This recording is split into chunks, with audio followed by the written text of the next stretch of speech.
Punta na natin yung pamangkin ko sa labasan. May mga dala ko. Saka itong bag. Yan.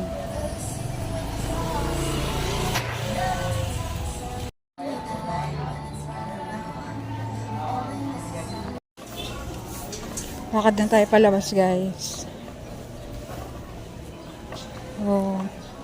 Blessed Sunday sa inyong lahat.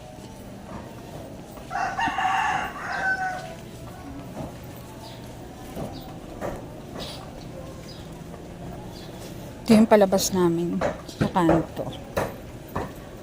Pinakalabasan.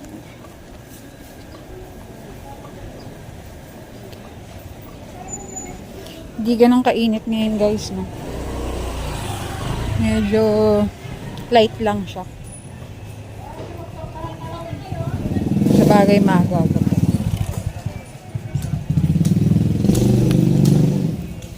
Dito yung gulayan sa amin. Yan. Diyan ako dati nagpapaan, gupit. So wala na sila ngayon kasi umuwi na ng province si ate. Nagugupit sa akin.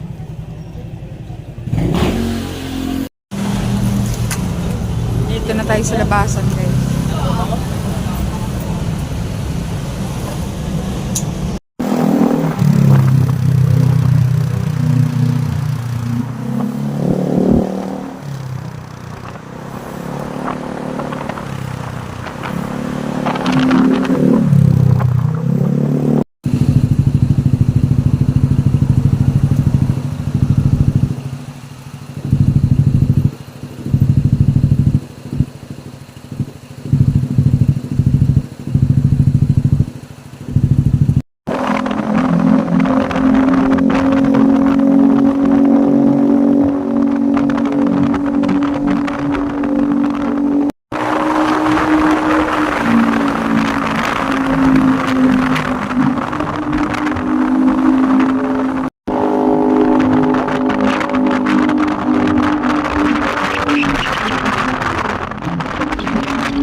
Abaw!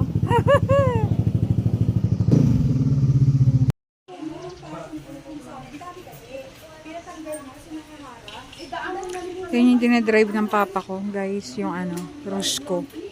Papunta dun sa Tagaytay. Kasi lubak-lubak dun papasok. Yung daanan. Yung bahay namin. Papa ko. Ano ba ano yan?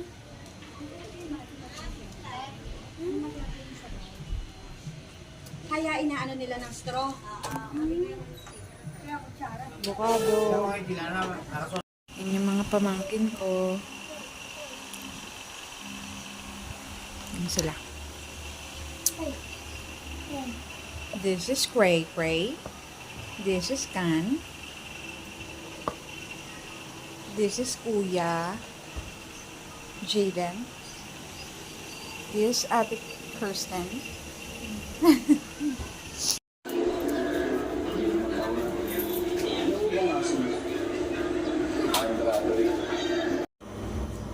Ito yung terrace ng nila mama, guys. Yan, puro halaman. Yan.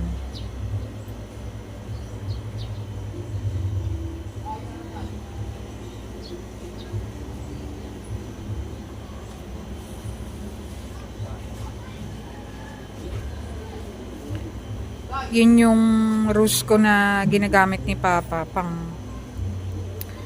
kuha ng mga feeds ng baboy. Yan.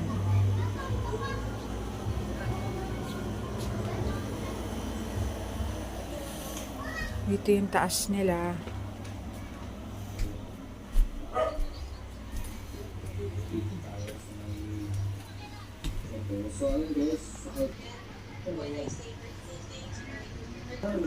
Baba tayo, guys. Meron naman dito, vacant 15. Meron naman dito, vacant 12. Sige ako pwedeng gumawa ng bahay mo. Yun, guys, minsan lang ako umuwi dito. Bilang na bilang sa daliri ko yung pag-uwi ko dito ngayon simula nung nagkasakit ako. Pero nung wala pa akong sakit, most of my weekends ini-spend ko dito. Yan, nagluluto kami, kwentuhan, nabalik yung mga childhood memories, ganun. Kasama ko si Christine, yung girlfriend ko, pag umuwi kami dito. Nagluluto kami. Yan. Actually, guys, dito sa lugar na to, nakapag-aral din kami. Mga grade 1 ako nun. Pero hindi dito sa bahay na to. Pero dito rin yung lugar na yun. Grade 1 ako, tapos second year high school, nag-half ako dito. Parang half ng school year. Yun. Pero hindi ako natapos dito. Lumipat kami agad sa Makati. Yan yung mga luto ni Ate Neri. Yan. Si Ate Neri, siya yung nag-alaga sa amin simula nung maliliit pa kami sa Iloilo.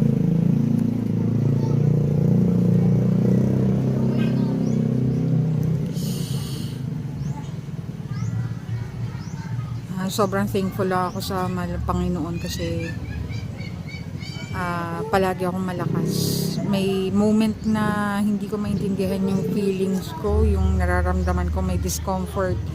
Ganon. Kunyari, minsan sa dibdib, minsan sa yung parang, hello, yan baby namin yan. Si JD, bunso ng ate ko. Ayun. Tapos, yung discomfort na yun, alam ko talaga anxiety lang siya.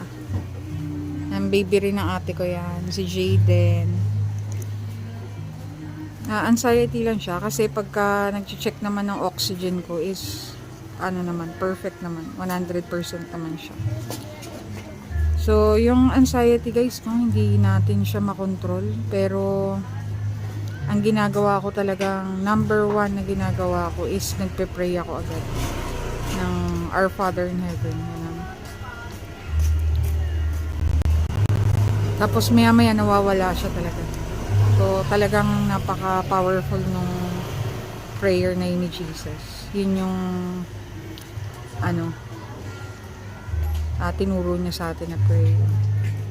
Kaya sa mga may pinagdadaanan dyan, kapit lang kayo, ha.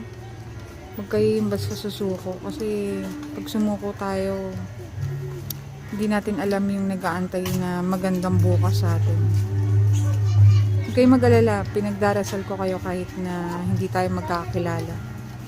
Kasi yun yung lagi nating ma-offer sa lahat eh. At ang dasal is hindi lang, hindi siya lang. Sobrang importante niyan. Sacred and powerful. I love you guys.